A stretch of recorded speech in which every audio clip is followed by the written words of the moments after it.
Hey everybody, welcome to Top Stats. I'm JJ. So, want to talk a little bit about the playoffs and how great they're going to be. So, of course, we know about the two games is already a gimme, and we'll go ahead and try to skip past them. The Oregon JMU. Congratulations to JMU. 4 years in, you get there after joining the FBS, but this is the end of the road for you. Same thing with Tulane. Congratulations, but this is the end of the road for you.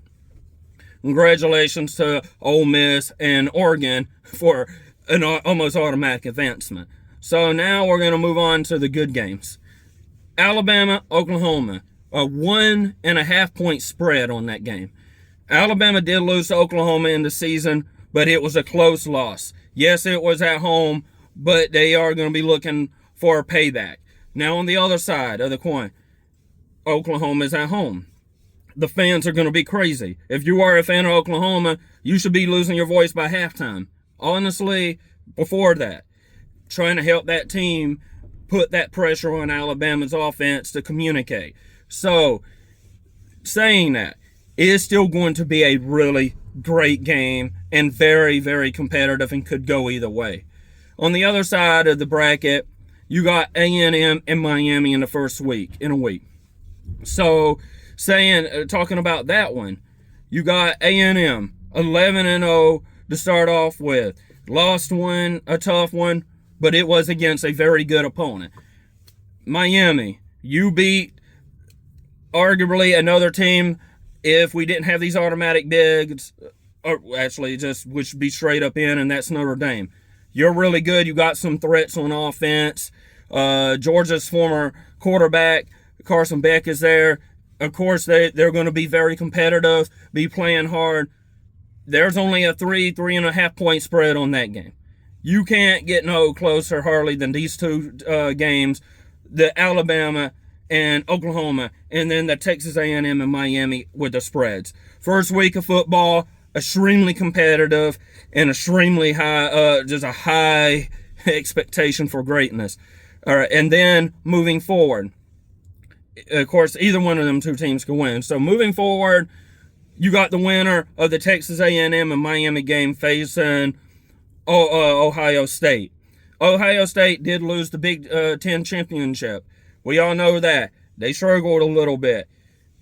Whoever wins out of them two, Miami and Texas A&M, is proving a point. They're coming in. Everybody says, oh, well, Ohio State has a bye week to get ready. Well, that extra week could actually that's like 3 weeks off. That can make you a little lazy, get you off your game. They're ready. They're motivated. They've had that contact within the last 3 weeks. They just played a tough game. They're pumped up. They're motivated. They got the momentum. Well, guess what? That is not going to be an easy game for Ohio State. No matter which one faces them, Ohio State is going to have their hands full. And it's going to be put up or shut up time for Ohio State in the Big Ten and all this talk about how they might be the national champions. They're going to have a tough game ahead of them. It's going to also be a very close spread on that one. Then coming over, Georgia's going to face Ole Miss unless something goes extremely wrong. Ole Miss, though, did lose their coach, right? But to LSU. But I doubt that's going to deter them too much. They still got the talent there, at least for now until the transfer portal opens up. And then, they played Georgia so damn good during the season. They played, it was back and forth. Now, saying that the defense wasn't quite as good as they are performing now, but I still would say a highly motivated Ole Miss team against a dominant Georgia. I would probably, out of all the games, the second week, I would give Georgia the largest spread out of any of those to win. But it's still going to be a very good game to watch, very good rematch, and anything could happen. Moving over, the winner of the Oklahoma-Alabama game, facing Indiana, arguably maybe one of the favorites to win the national championship. Not so fast. Alabama and Oklahoma has went through tough schedules. I do not think, based off of what I look at on their schedule, they did not play as many top teams as Alabama and Oklahoma. Oklahoma and Alabama are battle tested and determined. Whoever wins that game is going to have the motivation. And again, they did not have that bye. So they're going to be ready to play football. Already had that contact and be ready. So Indiana is going to have their hands full with Oklahoma or Alabama. Then you got on the other one, Oregon and Texas Tech. I truly believe that the real number 4 team is about to show, and that is Oregon. Now, while it could be very competitive and it could be very close, I do believe that Oregon will inch out in that game and advance to the semifinals. It's not set in stone. It's going to be a good matchup to watch, but I do believe that they just haven't been tested. Texas Tech, arguably, its best game is against BYU, which they dominated twice. BYU didn't really play nobody in the season. I know Big 12 fans are going to be kind of upset at me saying this, but it is what it is. Your conference is not no SEC or Big Ten. There's a reason why you do not have 3 teams in there like the Big Ten does.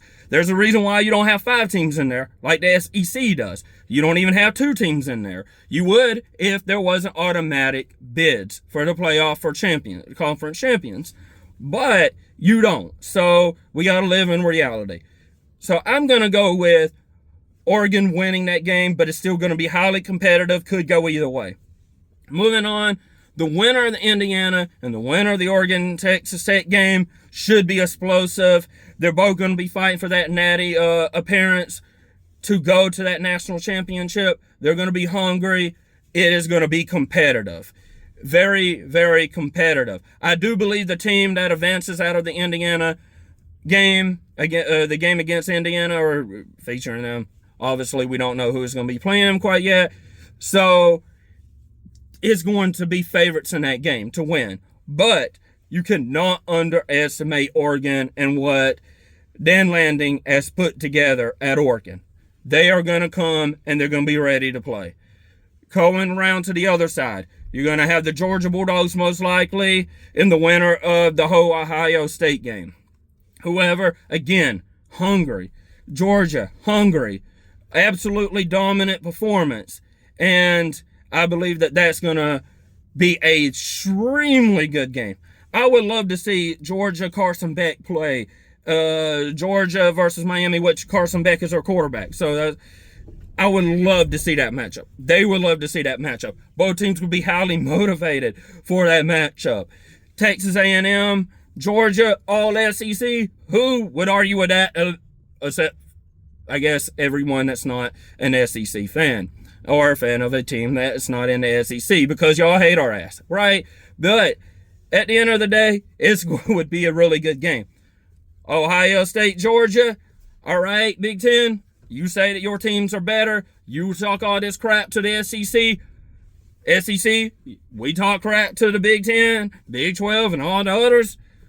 Well, it's time to show which one is truly better and which one is going to move on to the national title game. Then, at that point, who knows who's actually going to make it? The favorites would be, in my opinion, the University of Georgia and Indiana. Of course, saying that them two match, again, the best of the Big Ten against the best in the SEC. The best 2 conferences, the best 2 performances of conferences, best 2 teams and performances overall, and absolutely a gauntlet of a game.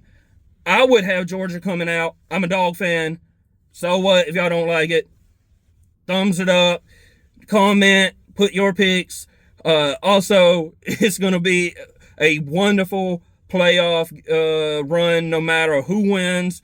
Every game is going to be a must watch and desire to be watched. Football, college football, at least, it's about to come to an end. So definitely don't miss any of these games because they are going to bring a lot of hype.